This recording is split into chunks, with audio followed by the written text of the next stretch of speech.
गेले पाहिजे.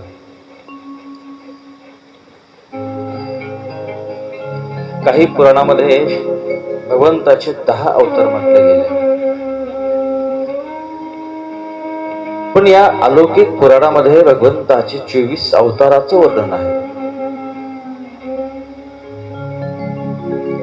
सुंदर ही कथा आहे. पण महाराज, ज्या पुराणाची निर्मिती करणारे कोण होते? हे पुराण केव्हा निर्माण झालं, कधी निर्माण झालं, कोणत्या युगात निर्माण झालं, कोणाच्या प्रेरणेने हे पुराण निर्माण झालं, ही कथा ऐकण्याची आमची इच्छा आहे. श्री सुतजी महाराजांना आनंद झाला आणि सांगायला सुरुवात केली. हे शौनकांनो, ऐका. कस्मिन् युगे प्रवृत्तेयो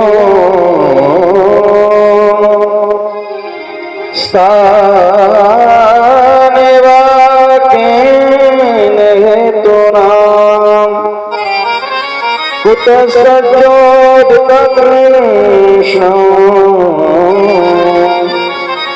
कृतवान् सहिता.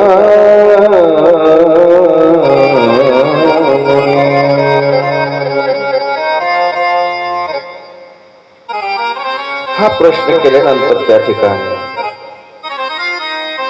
सुतजी महाराजांना अतिशय आनंद होतोय, कारण मायबाप प्रश्न सुद्धा करता आला पाहिजे. ज्याला आपण प्रश्न करतोय ना, त्याला त्या प्रश्नाचं उत्तर अचूक देता आलं पाहिजे. एक तर अगोदर कळायला पाहिजे की प्रश्न करावा कोणाला.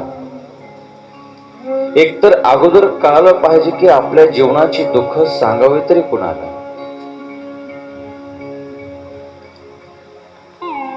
कोणाला काय सांगावं हे अगोदर ज्ञान असणं अतिशय महत्वाचं आहे. माणसं आपल्या आयुष्यातले दुःख, आयुष्यातले कष्ट, आयुष्यातल्या व्याधी, जीवनामध्ये घडलेल्या व्याधी माणसाला सांगतात, स्त्रिया स्त्रियांना सांगतात. पण मला म्हणायचं आहे, दुःख निवारण करण्याची ताकद ही मानवात नाहीये. ज्याला तुम्ही आपल्या संसारातलं दुःख सांगताय ना, तोच अगोदर त्या दुःखानं पीडित आहे. तो तुमचं दुःख काय निवारण करणार? ज्याला स्वतःच दुःख निवारण करण्याची क्षमता नाही, तो तुमची मदत काय करणार? ज्याला 3 वेळ खाण्याची पंचायत आहे, तो तुमचं पोट काय भरणार? दुःख निवारण करण्याकरता तोच व्यक्ती दुःख निवारण करू शकतो, तो विरक्त आहे. हे जग तर असं आहे ना, आपण त्या दुःखाच्या, त्या भावनेनं एखाद्याला ते दुःख, ते कष्ट सांगण्याचे प्रयत्न करतो माहिती. पण हा समाज आपलं दुःख ऐकत असताना रडून ऐकतोय आणि समाजाला सांगत असताना हसून सांगतो माहिती. शास्त्र तर असं सांगतंय, आपल्याला असं उपदेश देतंय की माणसानं आपल्या संसारातल्या भानगडी कधीही तिसऱ्या माणसाला सांगू नये. घरातल्या व्याधी असेल, घरातल्या अडचणी असेल, घरातली भांडणं असेल, ती घरातच मिटवावी. घरातली इज्जत घरात मिटवावी. घरातली इज्जत कधीही बाहेर मांडायची नाही, कधीही भांडणं लोकांना सांगायची. माता माऊलीकडे जास्त सवय आहे. घरात भांडणं झाले की तिसऱ्या घरात जायचं ना, आमच्या घरात असं असं झालं सांगून टाकायचं. मायबाप मी बोलून गेलो की हे समाज तुमचं दुःख रडून ऐकेल, पण अख्ख्या गावात मात्र हसून सांगेल. अरे ज्याचे डोळे अगोदरच पाण्याने डबडबलेले, ते तुमचे डोळे का पुसणार आहे? काय जे दुःख सांगायचं असेल, काय व्याधी सांगायचं असेल, तर भगवंताशी सांगा, देवाला सांगा. कोणतंही नातं माणसाने देवाशी नातं जोडावं. मग शत्रुत्व असेल, मित्रत्व असेल, आईचं असेल, बापाचं असेल, कोणतंही असेल, त्याच्याशिवाय दुःख निवारण करणारा जगात कोणीही नाही. येईल चरित्र समोर, येईल अनुभव तुम्हाला. सांगाव तरी कोणाला प्रश्न. दोन्हीही बांधलेले आहेत झाडाला आणि दोघही म्हणतात तू मला सोड आणि मी तुला सोडतो. दोघही बद्ध आहेत, दोघही बांधलेले आहेत आणि हा ओरडून त्याला सांगतो अरे दादा मला सोडणार आहे, आणि तो याला म्हणतो अरे तू मला अगोदर सोड मी तुला सोडेल. माईबाप मला उत्तर द्या, कोण कोणाला सोडेल? तो काका दोघं बांधलेले आणि दोघंही म्हणतात एकमेकाला तू मला सोड आणि मी तुला सोडेल. कोण कोणाला सोडेल? वाचून या. कोण कोणाला सोडेल? हो सर, कोणीच कोणाला सोडणार नाही. का? कारण दोघही बांधलेलेत ना. त्या बांधलेल्या माणसाला सोडणारा न बांधलेला, जो मोकळा आहे, जो बाधित नाही, जो बंधनात नाही, तो सोडू शकतो. पण आज दोघही बांधलेले आणि दोघही म्हणतात की तू मला सोड आणि मी तुला सोडेल. त्यांना सोडून जो मोकळा आहे तो सोडू शकतो. माहिती, आपलं जीवनातलं दुःख निवारण लोक करू शकतात, पण ज्याला दुःखाचा काय प्रकार आहे, कशाला दुःख मानतात, जे ज्याला माहितच नाही, तोच फक्त दुःख निवारण करू शकतो. आणि तो आहे फक्त जगाचा मायबा कृष्ण कन्हैया पंढरीश भगवान. कधी जीवनातल्या व्याधी कोणाला सांगायच्या नाही, कधीही सांगायच्या नाही. ज्यावेळेस सतीचं लग्न झालं, पार्वती माता सीतेचं लग्न झालं आणि माता सीता सूर्यनारायणाला भेटण्याकरता निघाली. चारही मुली त्या ठिकाणी आईला भेटण्याकरता गेल्यानंतर चारीने आपल्या आईच्या चरणावर मस्तक ठेवलं, आशीर्वाद दिले. पण त्यावेळेस आपल्या आईचे शब्द सीतेला आहे, हे सीते, हे सीते, अगं माझ्याकडे तुला द्यायला आशीर्वाद नाही ग. तू काय माझ्या उदरी जन्म घेतलेला नाहीस. अगं पाळलेली मुलगीस तू, काय लळा लावून चाललीस तू. कसं होईल आमचं, कसं राहू आम्ही. पण हे सीते, हे सीते, तुला आशीर्वाद म्हणून माझे काही वाक्य मी तुझ्या सोबत सुधीरमध्ये बांधून देते. सीते, जीवन जगत असताना, संसार करत असताना, हे सीते, आपल्या जीवनातल्या व्याधी, आपल्या जीवनातले दुःख कधीही कोणाला सांगू नकोस. तुला कितीही दुःख झालं सीते, कितीही महाभयंकर दुःख झालं सीते, तर घराचं दार बंद कर आणि एकटी घरामध्ये बस आणि खूप रड, खूप रड. आपलं हृदय मोकळं कर सीते. पण आपल्या जीवनातल्या व्याधी, आपल्या जीवनातलं दुःख कोणाला सांगू नको.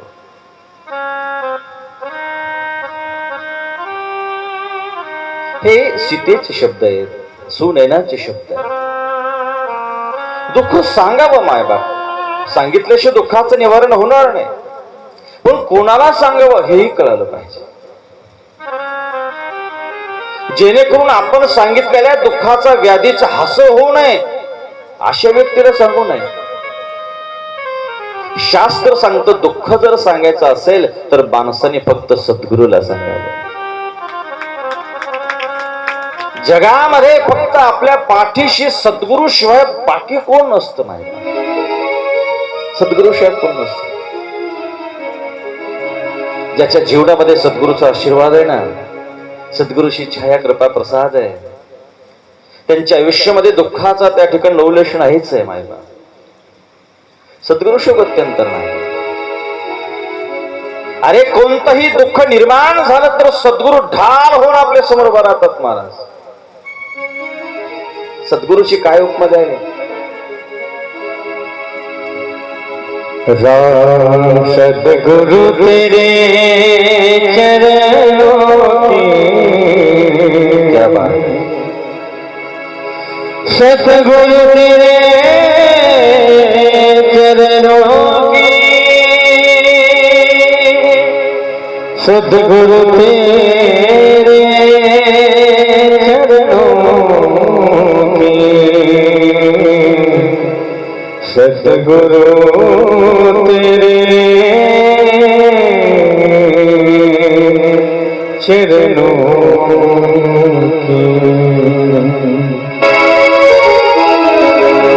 सतगुरु तेरे चरणों की, सतगुरु तेरे चरणों की, कर भूल जो मिले जाए, सच कहता हूँ मेरे तकदीर बदल जाए, तकदीर बदल जाए।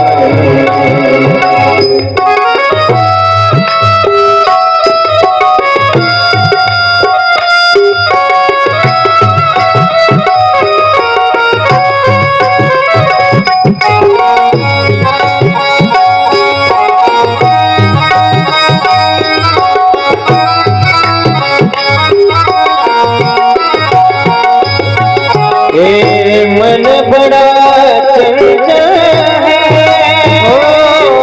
कैसे इसे समझाऊं, मन बड़ा चंचल है,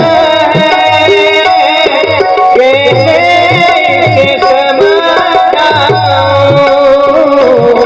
जितना इसे समझाऊं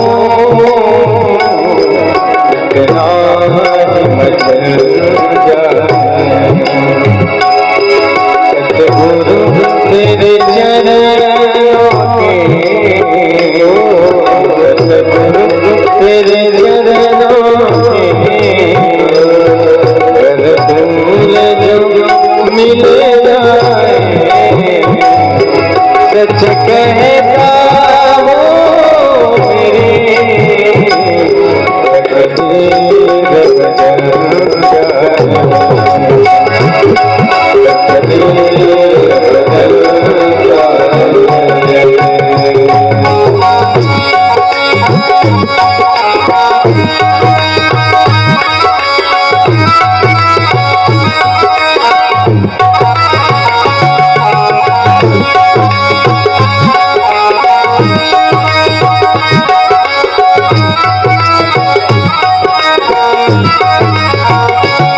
नजरों से गिराना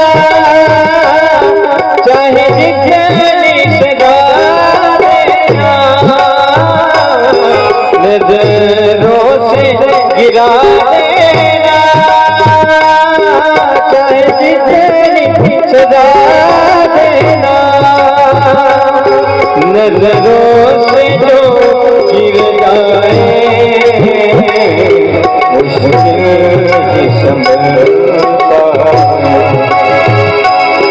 सतगुरु तेरे चरणों के, सतगुरु तेरे चरणों के, कर भूल जो मिल जाए, सच कहता हूँ मेरे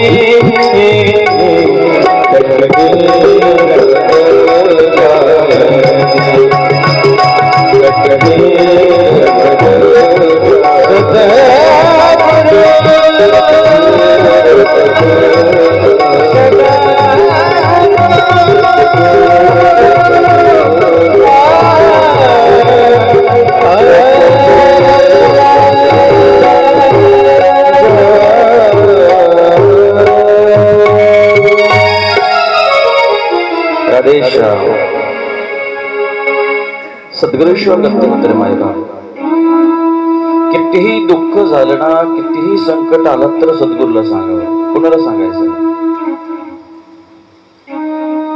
कारण ब्रह्मांडामधलं जेवढं सुख माणसाला प्राप्त होत असतं ते फक्त सद्गुरूच्या कृपेनं प्रसादानं, गत्यंतर नाही सद्गुरूशिवाय.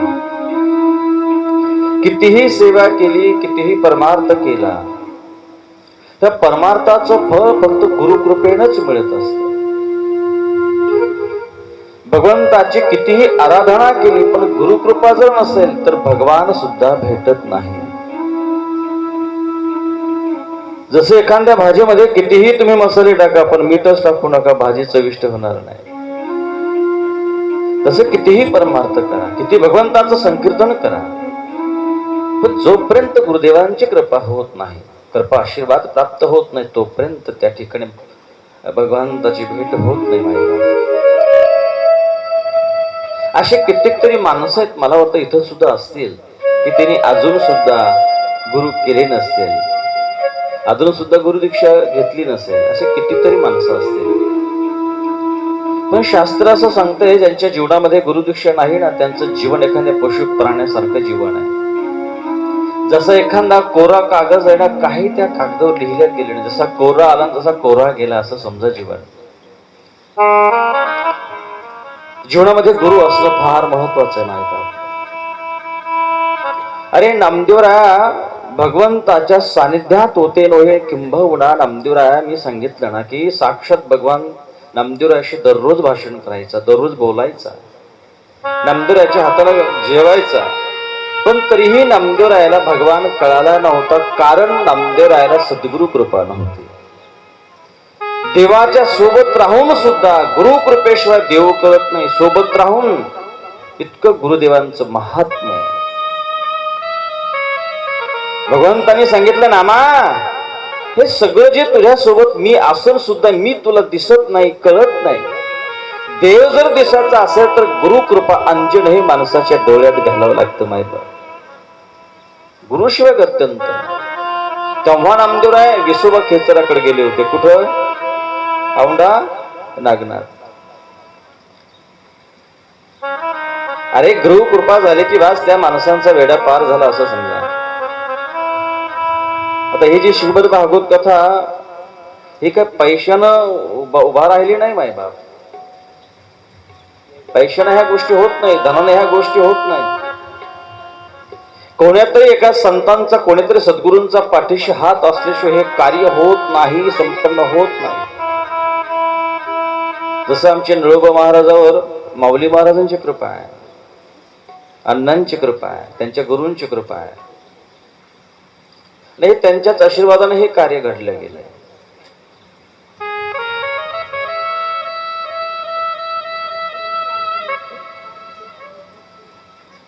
म्हणून हे शौनकोशी ज्या वेळेस प्रश्न सुतजींना करत होते, त्यांना माहिती आहे जे आपण ज्यांना प्रश्न करतोय ना त्यांच्याकडे या प्रश्नाचं सर्व उत्तर आहे. काही हरकत नाही प्रश्न करायला. पण महाराज, ज्यांना ही अलौकिक कथेचं महात्म्य तुम्ही आम्हाला सांगताय, हे चरित्र सांगताय, पण 4 दिवसामध्ये असं झालं की जसं एखाद्या लोचुंबका समोर एखादं लोखंड आल्यानंतर ते खेचून घेत आहे, त्या पद्धतीचं आमचं मन 4 दिवसापासून काय चमत्कार होतोय. कोण बास, आम्हाला तहान आठवत नाही, भूक आठवत नाही, कधी वेळ जाते, कधी 2 वाजता कळत नाही.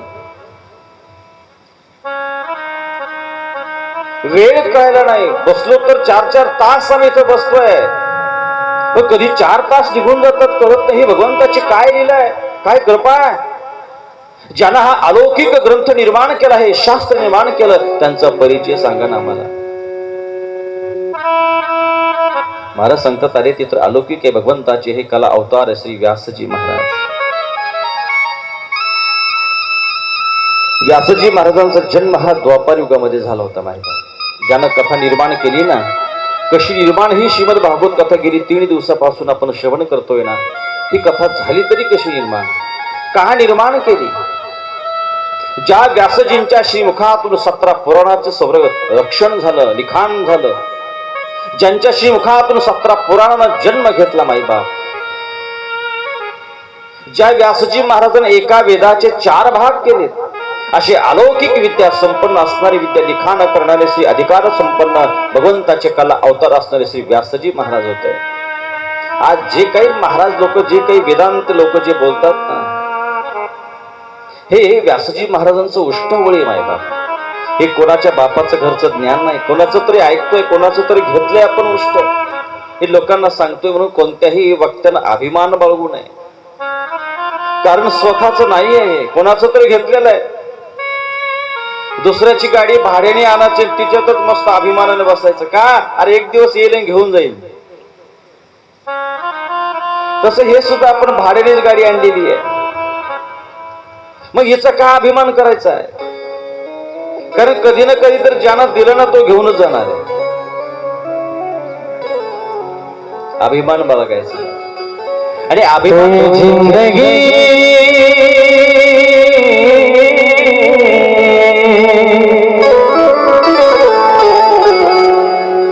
जिंदगी एक किराए का घर है, एक न एक दिन बदलना पड़ेगा.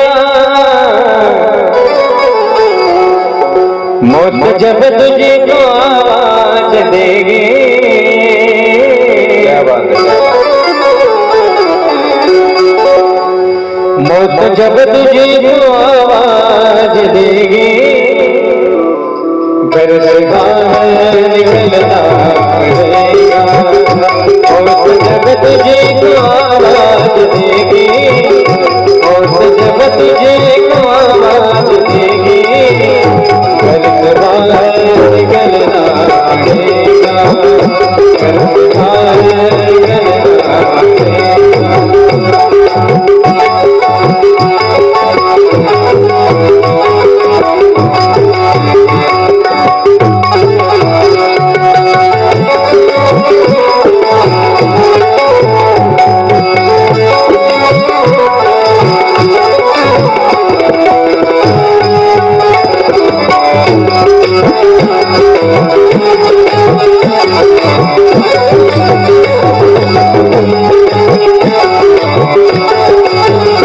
सांझ के बाद होगा सवेरा, देखना है अगर दिल सुनहरा. सांझ के बाद होगा,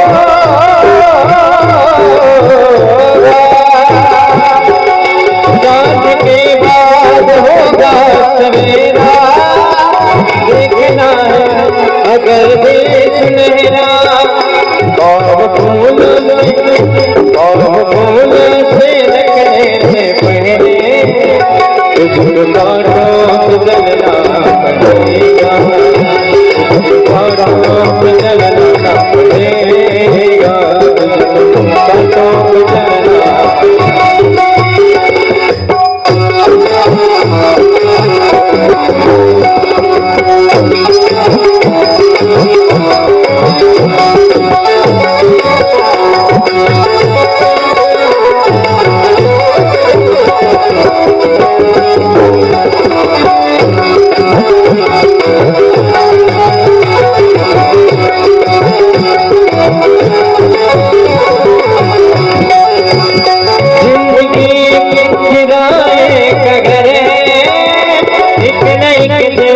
बदलना पड़ेगा.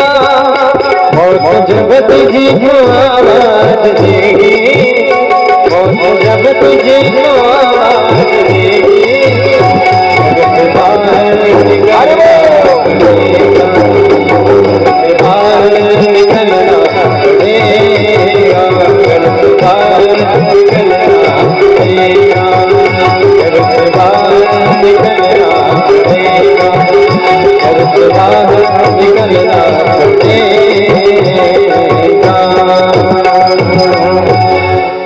एकदा जोरात टाळी झाली.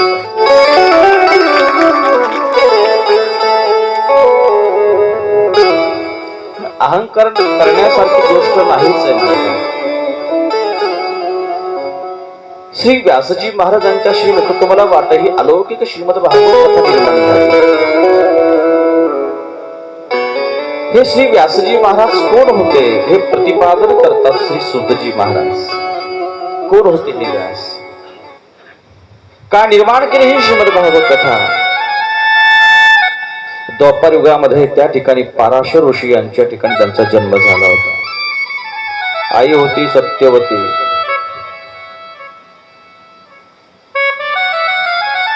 अरे श्री व्यासजी महाराज एक दिवशी त्या ठिकाणी सरस्वती नदीच्या किनाऱ्यावर ध्यान करत बसले होते.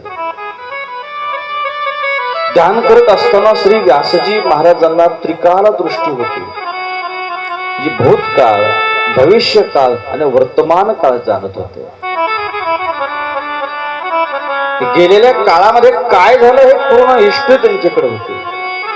चालू काळामध्ये काय होणार आहे, कशा पद्धतीची माणसं आहेत हे त्यांना कळत होत, आणि येणारा काळ हा कसा निघणार आहे, काय परस्पर